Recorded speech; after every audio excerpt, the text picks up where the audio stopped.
Hello friends, welcome to my YouTube channel my village my academy. आज के video में हम डिस्कस करेंगे विटामिन्स के बारे में। विटामिन के पार्ट 1 में हम ऑलरेडी डिस्कस कर चुके हैं वसा में घुलनशील विटामिन्स के बारे में। अभी तक आपने वो वीडियो नहीं देखा है तो लिंक डिस्क्रिप्शन में वहां से जाकर आप देख सकते हैं। हम विटामिन के पार्ट 2 में डिस्कस करेंगे जल में घुलनशील विटामिन्स के बारे में। इस टॉपिक का हम शुरुआत कुछ मोटिवेशनल लाइनों से करेंगे। जीवन एक अभिलाषा है, क्या गजब की इसकी परिभाषा है। जीवन क्या है ये मत पूछ मेरे दोस्त, यदि संवर गई तो दुल्हन है, बिखर गई तो तमाशा है। इन्हीं लाइनों के साथ हम जल में घुलनशील विटामिन्स के बारे में डिस्कस करेंगे। जल में घुलनशील विटामिन कौन कौन से होते हैं? विटामिन बी कॉम्प्लेक्स और विटामिन सी जो होते हैं जल में घुलनशील विटामिन्स होते हैं। सबसे पहले हम डिस्कस करेंगे विटामिन बी कॉम्प्लेक्स के बारे में। सर्वप्रथम ज्ञात विटामिन्स जिसे फंक ने 1912 में चावल की छीलन से पृथक किया। यह विटामिन जल में घुलनशील और नाइट्रोजन युक्त था। उन्होंने इसे विटामिन बी का नाम दिया। यानी चावल की छीलन में जो विटामिन को पृथक किया था उसे फंक ने विटामिन बी का नाम दिया और वह विटामिन जल में घुलनशील और नाइट्रोजन युक्त था। बाद में लगभग कई अन्य ऐसे ही विटामिनों की खोज हुई और इन सबको मिलाकर विटामिन बी कॉम्प्लेक्स का सामूहिक नाम दिया गया। विटामिन बी कॉम्प्लेक्स कई प्रकार के होते हैं, जैसे आपका B1, B2, B3, B5, B6, B7, B12, ये सभी क्या है? Vitamin B complex. यानी इन्हीं सभी को मिलाकर विटामिन बी कॉम्प्लेक्स कहा गया और इन सभी की खोज अलग अलग वैज्ञानिकों ने दिया है। सबसे पहले हम डिस्कस करेंगे विटामिन B1 के बारे में। विटामिन B1 का रासायनिक नाम थियामीन होता है। मोस्ट इम्पॉर्टेंट है और कई एग्जाम में आपका पूछा गया है कि विटामिन B1 का रासायनिक नाम क्या होता है? थियामीन। इस विटामिन की खोज इजक मान ने किया था। मोस्ट इम्पॉर्टेंट, विटामिन B1 की खोज किसने किया था? इजक मान ने किया था। डिफिशियंसी, इस विटामिन की कमी से यानी डिफिशियंसी काजेज, इस विटामिन की कमी से कौन सा रोग होता है? तो इस विटामिन की कमी से बेरी और पॉलीन्यूराइटिस रोग होते हैं। बेरी और पॉलीन्यूराइटिस, हम सबसे पहले इसके बारे में बात कर रहे हैं। पॉलीन्यूराइटिस क्या होता है? तो पॉलीन्यूराइटिस में क्या होता है? नसों को प्रभावित करती है बीमारी है, यानी नसों को प्रभावित करने वाली बीमारी है, जिसमें क्या होता है कि कभी कभी पैर हाथ क्या होते हैं? सुन्न हो जाते हैं, सुन्नता, कमजोरी हो जाती महसूस होती है और कभी कभी नसों में दर्द होता है। जब ऐसे लक्षण होते हैं तो ऐसे रोग को हम बोलते हैं पॉलीन्यूराइटिस। हम बेरी को डिटेल से पढ़ेंगे और बहुत से एग्जाम में मोस्ट इम्पॉर्टेंट पूछा गया कि बेरी जो होता है किस विटामिन की कमी से होता है। तो जो बेरी रोग है विटामिन B1 की कमी से होता है, इसके लक्षण क्या है इसको हम जानेंगे। बेरी रोग के लक्षण, इसके मुख्य 3 लक्षण है।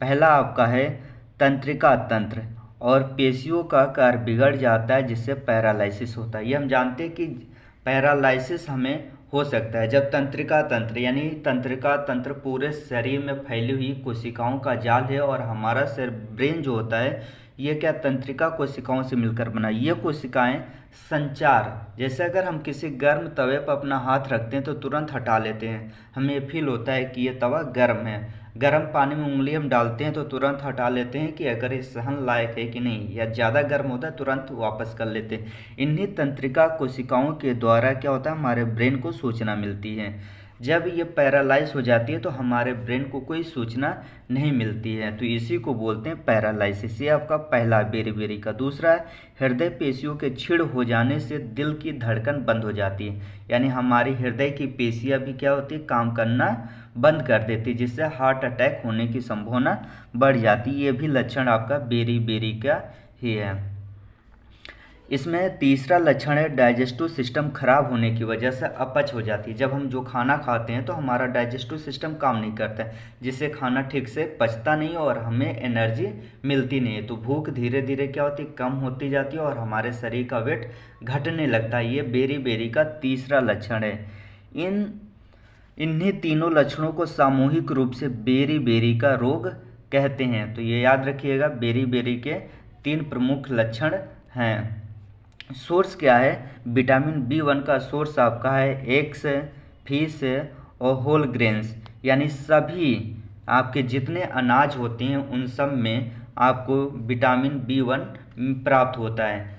ये याद रखिएगा, जब घर में चावल को जब धुलते हैं आप देखते होंगे तो कुछ लोग बहुत क्या करते हैं, रगड़ रगड़ के धुलते हैं, तो इससे क्या विटामिन B1 निकल जाता है। तो ऐसे व्यक्तियों को जिस परिवार में चावल को रगड़ रगड़ के धुला जाता है या काफ़ी देर तक, तो इसमें विटामिन B1 क्या होता है, निकल जाता है, क्योंकि विटामिन B1 जो होता है वो चावल के ऊपरी भाग में पाया जाता है, इसीलिए चावल को रगड़ के नहीं धुलिएगा कभी भी।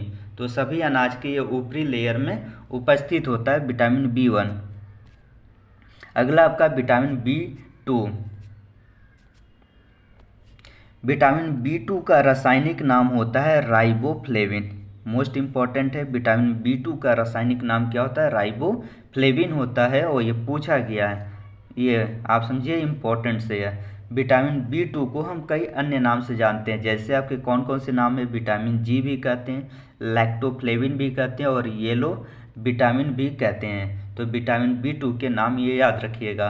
गाय का हल्का पीला दूध, आप देखे होंगे कि गाय का जो हल्का पीला दूध होता है पूछा गया, ये जो है मोस्ट इम्पॉर्टेंट है कि गाय का हल्का पीला दूध किस विटामिन के कारण होता है? तो याद रखिए विटामिन B2 के कारण गाय का जो दूध होता है हल्का पीला होता है। विटामिन B2 का जो इम्पोर्टेंट कंपोनेंट है FMN और फैड है, तो याद रखिएगा ये दोनों मोस्ट इम्पॉर्टेंट है। इसके कंपोनेंट ने पूछा गया है कि विटामिन B2 का जो कंपोनेंट है कौन है, फैड या FM, तो ये दोनों याद रखिएगा, दोनों क्या है, बेस्ट कंपोनेंट हैं। डिफिशियंसी काजेज, यानी विटामिन B2 की कमी से कौन सा रोग होता है? तो विटामिन B2 की कमी से कौन सा रोग हो जाता है? तो किलोसिस रोग हो जाता है। इस रोग में क्या होता है कि इस रोग में ओठों के दोनों किनारों पर फट जाता है। आप अक्सर देखे होंगे कि जो ओठ है इसके दोनों साइड में क्या होता है, फट जाता है, जिससे खाना खाने में तकलीफ होता है, क्योंकि वो दर्द होता है, यानी फट जाने की वजह से क्या उसमें दर्द होता है, इसलिए हम खाना ठीक से नहीं खाते और हमें दर्द की तकलीफ होती है। पाचन क्रिया, इसका और लक्षण क्या हो सकता है विटामिन B2 का? तो पाचन आपका जो है कमज़ोर हो जाएगी, त्वचा और आँखों में जलन होता है, सिर दर्द, इस विटामिन के ये अन्य लक्षण है। अगर ये भी लक्षण आपको देखने को मिलता है तो आप समझिए विटामिन B2 की कमी हो गई है। इन सभी कमी को पूरा करने के लिए हमें भोजन में क्या लेना चाहिए? इसका सोर्स क्या है? तो ग्रीन वेजिटेबल्स है, बटर है, एग है और आपका लीवर जिसको जिगर भी कहते हैं और मिल्क, ये आपके बेस्ट जो हैं विटामिन B2 के बेस्ट स्रोत हैं। आपका वेजिटेबल तो है ही, ग्रीन वेजिटेबल्स में बहुत से मल्टीपल विटामिन्स पाए जाते हैं, ये हमें पता है। बटर एग्स में भी पाया जाता है और मिल्क भी, मिल्क को कंप्लीट हम फूड भी बोलते हैं। तीसरा आपका है विटामिन B3। विटामिन B3 का रासायनिक नाम क्या होता है? निकोटिनिक या नियासिन होता है। ये आपका पूछा गया है, ये नीट के एग्जाम में भी पूछा गया और वनडे एग्जाम में भी पूछा गया है। विटामिन B3 का रासायनिक नाम क्या होता है? तो निकोटिनिक या नियासिन विटामिन होता है। इस विटामिन को मोस्ट इम्पॉर्टेंट ध्यान रखिएगा कि यहाँ पर विटामिन B3 को PP विटामिन भी कहते हैं, यानी इसका फुल फॉर्म होगा प्लेग्रा प्रिवेंटिव विटामिन भी कहते हैं। मोस्ट इम्पॉर्टेंट, यह विटामिन ऑक्सीकरण उपापचय में भाग लेने वाले नैड, ये भी important, very very neat exam में पूछा गया है। नैड और NADP यानी इसमें फास्फेट ग्रुप जुड़ जाता है नामक कोएंजाइम का सक्रिय घटक होता है, ये कोएंजाइम की तरह काम करने लगता है। तो विटामिन B3 होता है, तो इसके दोनों के फुल फॉर्म लिखा गया है कि निकोटिनामाइड एडेनिन डाई न्यूक्लियोटाइड्स होता है और इसमें फास्फेट ग्रुप आपका क्या है, जुड़ा हुआ है, यहाँ पे फास्फेट तो ग्रुप यहाँ पे जुड़ा हुआ है, तो ये दोनों क्या है आपके कोएंजाइम का सक्रिय घटक होते हैं। डिफिशियंसी काजेज, ये हम जानते हैं कि इसको यानी हर विटामिन की कमी से कोई ना कोई रोग हो जाता है। तो विटामिन B3 की अगर हमारे शरीर में कमी हो जाए तो कौन सा रोग हो जाता है? Deficiency causes. डिफिशियंसी मीन्स होता है कमी, तो इसके कमी से 4D सिंड्रोम हो जाता है। 4D सिंड्रोम का मतलब 4 चीज़ें, यानी 4 चीज़ें याद रखेंगे 4D का। पहला 4D का यानी फर्स्ट है, तो इससे D फॉर डर्मेटाइटिस यानी खुजलाहट, हम जिसमें रोगी के जीभ तथा त्वचा पर क्या होता है, दाने और पपड़ियाँ पड़ जाती है। जैसे आप देखे होंगे कभी डॉगी वोगी पर पूरे शरीर में खुजलाहट, यानी कहते हैं कि उसका पूरा शरीर बाल झड़ जाता है और अजीब तरह से उसका शरीर हो जाता है। तो कभी के कुछ मनुष्य के त्वचा क्या होता है, पूरी उसी तरह कुत्ते की तरह, कहते हैं कुत्ता खुजली हो गया है। तो ये क्या होता है, डर्मेटाइटिस हो जाता है, यानी पूरे स्किन पर पपड़ियाँ जम जाती है और बहुत ज़्यादा खुजली होती है। दूसरा है डी फॉर डायरिया, जिसको हिंदी में बोलते हैं अतिसार, यानी पाचन शक्ति कमज़ोर हो जाती है, भूख नहीं लगती है, शरीर का वेट कम होने लगता है। तो इन्हीं सभी लक्षणों को बार बार व्यक्ति क्या होता है, आपका दस्त होता है। तो ऐसे व्यक्तियों को अतिसार की भी कमी अतिसार हो जाता है, जिससे बार बार उसको पाचन धीरे धीरे उसका क्या जो पाचन तंत्र होता है वो कमज़ोर होता जाता है, खाने का भोजन का सही से डाइजेशन नहीं हो पाता है। तीसरा इसका होता है डिमेंशिया, जिसको पागलपन कहते हैं, यानी विटामिन B3 की कमी से पागलपन भी होता है। यह पेशियाँ कमज़ोर हो जाती है तथा तंत्रिका तंत्र के छीड़ हो जाने से पागलपन हो जाता है। यानी व्यक्ति का जो ब्रेन होता है, हमें पता है कि ब्रेन तंत्रिका कोशिकाओं से मिलकर बना है। अगर इसमें थोड़ा भी डिस्टर्बेंस होता है तो व्यक्ति क्या हो सकता है, पागल हो सकता है। तो ये विटामिन सी इम्पोर्टेंट है। और चौथा होता है, अगर इस विटामिन की ज़्यादा कमी हो जाती है तो कभी कभी व्यक्ति की मौत हो जाती है। इन्हीं चारों लक्षणों को मिलाकर क्या बोलते हैं, इसको 4D सिंड्रोम कहते हैं। और इन्हीं सभी लक्षणों को मिलाकर प्लेगरा भी कहते हैं, हिंदी में बोलते हैं चर्म दाह कहते हैं। इसीलिए इस विटामिन को PP विटामिन भी कहते हैं। यानी विटामिन B3 के कारण कौन सा रोग हो जाता है, प्लेगरा या 4D सिंड्रोम, याद रखिएगा। और इस विटामिन को क्या कहते हैं, PP विटामिन भी कहते हैं, प्लेगरा प्रिवेंटिव विटामिन भी कहते हैं, मोस्ट इम्पॉर्टेंट है। इस विटामिन की कमी से कुत्तों में, यह भी याद रखिए, पूछ सकता है कि ब्लैक टंग डिजीज, यानी विटामिन B3 की कमी से कौन सा रोग हो जाता है कुत्तों में, तो ब्लैक टंग डिजीज हो जाता है। इसके सोर्स क्या है, आपका फिश यानी मछली हो सकती है, और इसके अलावा मेवा, वेजिटेबल्स बहुत से आपके हैं। तो ये जैसे आपका मेवा, जितने ड्राई फ्रूट्स होते हैं उसमें आपको विटामिन B3 मिलेगा। वेजिटेबल्स, फ्रेश वेजिटेबल्स तो मोस्ट इम्पॉर्टेंट है, यानी हमको इसको दैनिक जीवन में डेली लेना चाहिए। यानी जो आपको मौसमी फ्रूट्स होते हैं, फ्रूट्स हो गए, वेजिटेबल्स हो गए, उसको तो हमें अपने भोजन में सम्मिलित करना ही चाहिए। जो लोग नॉनवेज खाते हैं उसका भी इस्तेमाल कर सकते हैं। कुछ चीज़ें हमें डायरेक्ट क्या है, जानवरों के मीट एक, लेकिन वैसे नहीं, वैसे तो हमें वेजिटेबल्स और फ्रूट्स इतना है नेचर ने हमें दिया है, उससे ही मिल जाता है। कोई ज़रूरी नहीं है कि हम नॉनवेज ही खाएं। मटर हो गया, ईस्ट हो गया, तो इन सभी से आपको विटामिन B3 की पूर्ति हो जाएगी, और इसको अपने भोजन में सम्मिलित जरूर करें। विटामिन B5 मोस्ट इम्पॉर्टेंट है। विटामिन B5 ये क्या होता है, इसका रासायनिक नाम होता है पैंटोथेनिक एसिड। ये याद रखिएगा, विटामिन B5 का रासायनिक नाम क्या, पैंटोथेनिक एसिड।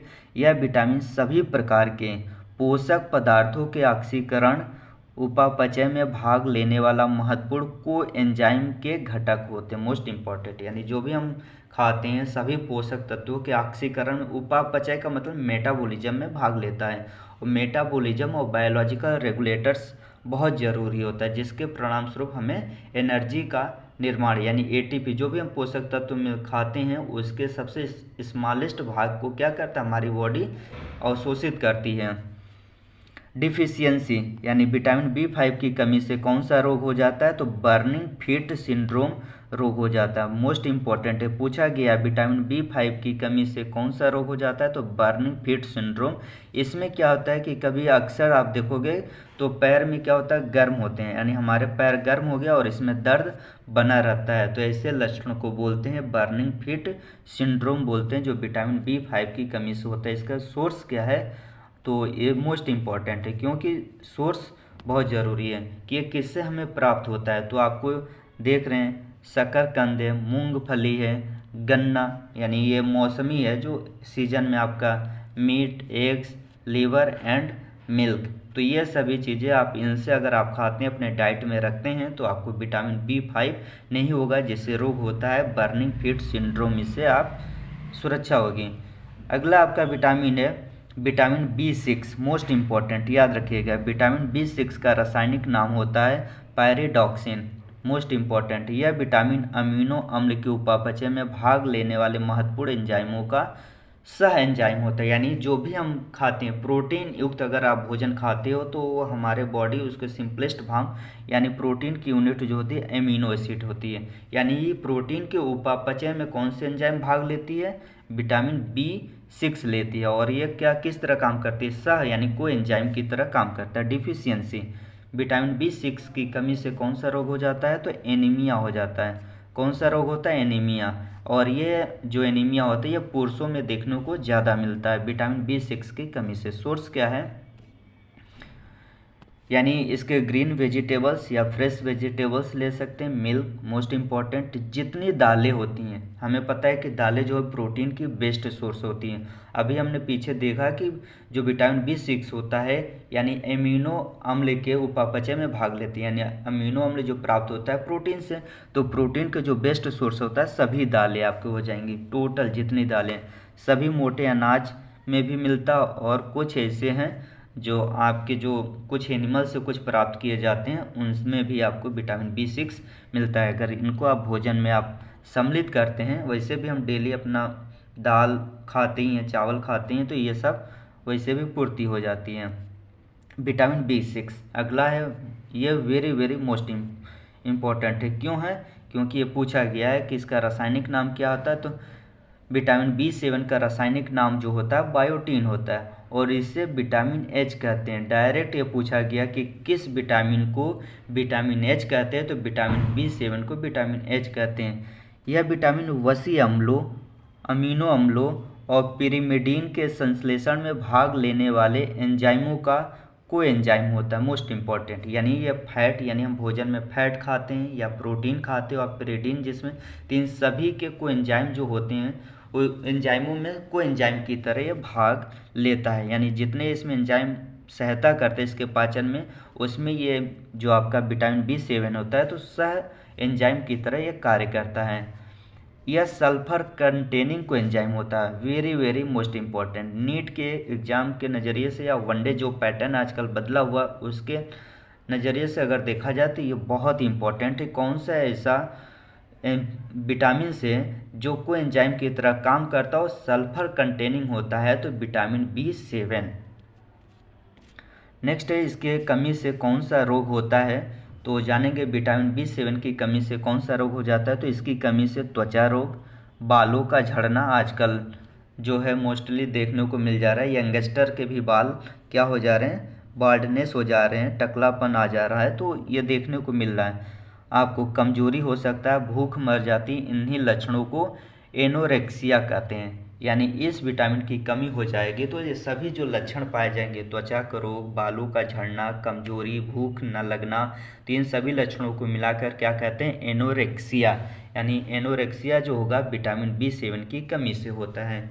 इस विटामिन की कमी से मस्कुलर पेन यानी कभी हाथ पैर भी दर्द होने लगता है तो विटामिन B7 की कमी से होता है। इसके सोर्स क्या है? यानी विटामिन B7 को हम कहाँ कहाँ से अगर भोजन में इसको सम्मिलित करें, क्या खाना चाहिए।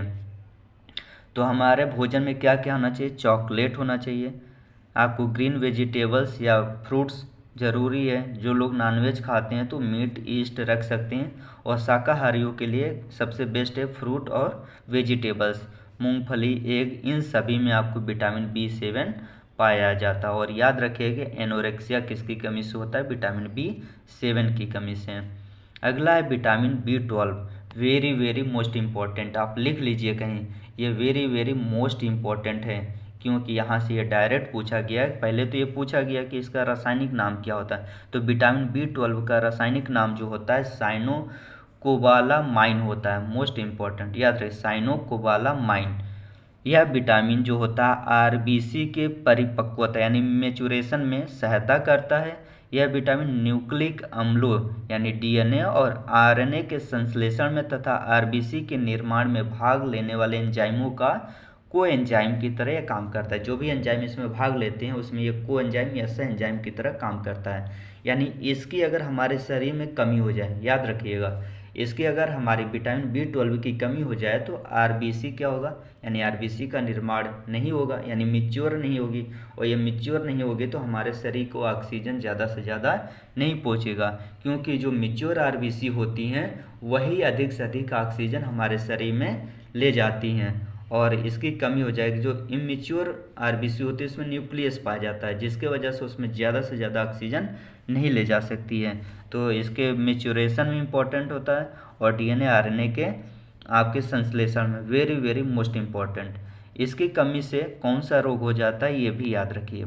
आप ये याद रखिए कि ये वेरी मोस्ट इम्पॉर्टेंट पूछा गया, कई एग्जाम में पूछा गया, चाहे वनडे एग्जाम लीजिए, नीट ले लीजिए, सभी में पूछा गया है कि विटामिन B12 की कमी से कौन सा रोग हो जाता है, तो परनीसियस एनीमिया हो जाता है। क्या? परनीसियस, यानी ये बहुत घातक एनीमिया हो जाता है, जिसमें खून की कमी, यानी हमारे शरीर में खून की बहुत ज़्यादा कमी हो जाता है, यानी क्योंकि ये विटामिन B12 जो होता है आरबीसी के निर्माण में, मेचुरेशन में भाग लेता है, तो इसकी कमी से pernicious very very most important. हमें ये, या किससे अगर हम भोजन में क्या सम्मिलित करें कि इस विटामिन की यानी B12 की कमी न हो, तो हमें ये भी याद रखना चाहिए जो विटामिन B12 होता है वो वेजिटेबल्स में बहुत कम मिलता है। ये जो होता है वो जानवरों से यानी जीव जंतुओं से हमें प्राप्त होता है, जैसे फिश हो गया, मीट, एग, मिल्क हो गया, लीवर हो गया, तो ये हमें क्या होता है जंतुओं से ही प्राप्त होता है। मोस्टली जो होता है जीव जंतुओं में ही पाया जाता है, वेजिटेबल्स में ये बहुत कम पाया जाता है। फोलिक एसिड, ये भी आपका इम्पोर्टेंट है। फोलिक एसिड को विटामिन M भी कहते हैं, मोस्ट इम्पॉर्टेंट है। पूछा गया कि विटामिन M किसको कहा जाता है, तो फोलिक एसिड को विटामिन M कहा जाता है। फोलिक एसिड आरबीसी के निर्माण के लिए अति आवश्यक होता है। विटामिन B12 और फोलिक एसिड दोनों आरबीसी के निर्माण के लिए आवश्यक होता है, और फोलिक एसिड डीएनए के सिंथेसिस के लिए भी इम्पोर्टेंट होता है। ये कभी कभी ऑप्शन में दोनों दिया होता है, विटामिन B12 और फोलिक एसिड, तो आप याद रखिएगा दोनों होगा तो डीएनए सिंथेसिस आरबीसी के निर्माण में दोनों क्या होते हैं, भाग लेते हैं।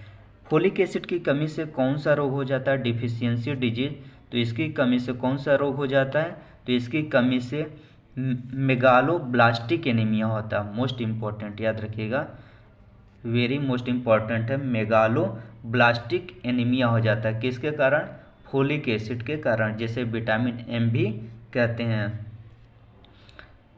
इसमें याद रखने वाली बात है फोलिक एसिड में, तो मेगालोब्लास्टिक एनीमिया कब हो जाता है आप समझिए, तब होता है जब लाल रक्त कोशिकाएं, मीन्स होता है आरबीसी, इसी को बोलते हैं रेड ब्लड कार्पल्स बोलते हैं, सेल नहीं होगा, कार्पल्स, कार्पल्स मीन्स होता है कणिकाएं। तो जब ये ठीक से बन नहीं पाती, यानी हमारे शरीर में इनका निर्माण ठीक से नहीं होता है, और आरबीसी कोशिकाएं बहुत बड़ी हो जाने के कारण, ये आकार में मान लीजिए नॉर्मल है और ये साइज में क्या होगी, बड़ी हो गई, तो वे रक्त प्रवाह करने में और ऑक्सीजन पहुंचाने में असमर्थ हो जाती है। मान लीजिए कि हमारे शरीर में जो रक्त प्रवाहित होती है वो धमनी और सिरा में होता है, तो इसका साइज आरबीसी का जब बड़ा हो जाएगा, नॉर्मल से बहुत बड़ा हो जाएगा, तो सिंपल है कि रक्त प्रवाह में क्या होगा, दिक्कत होगा, और रक्त प्रवाह में दिक्कत होगा तो हमारे शरीर को ऑक्सीजन चाहिए। मान लीजिए हमारे लंग्स है, क्योंकि हमारे हर एक शरीर को ऑक्सीजन की आवश्यकता होती है, भोजन की आवश्यकता होती है। ये जब साइज में बड़े हो गए, रक्त प्रवाह ठीक से होगा नहीं तो ऑक्सीजन पहुँचेगा नहीं, जिसकी वजह से आदमी की क्या हो जाए, व्यक्ति की मौत हो जाएगी, जिसको क्या बोलते हैं, मेगालोब्लास्टिक एनीमिया के कारण रोगी की क्या हो जाएगी, मौत हो जाएगी। तो ये मोस्ट इम्पॉर्टेंट है आपका।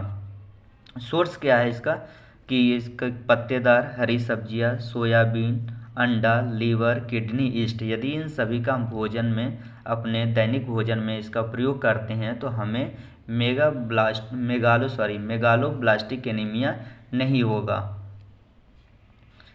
विटामिन C मोस्ट इम्पॉर्टेंट है, और यह सबसे प्राचीन विटामिन है, यानी जब किसी विटामिन की खोज नहीं हुआ था उससे पहले इस विटामिन का प्रयोग किया जा रहा है। इस विटामिन का रासायनिक नाम होता है एस्कॉर्बिक एसिड, या एस्कॉर्बिक अम्ल कहते हैं। पूछा गया, आप याद रखिएगा, मोस्ट इम्पॉर्टेंट है।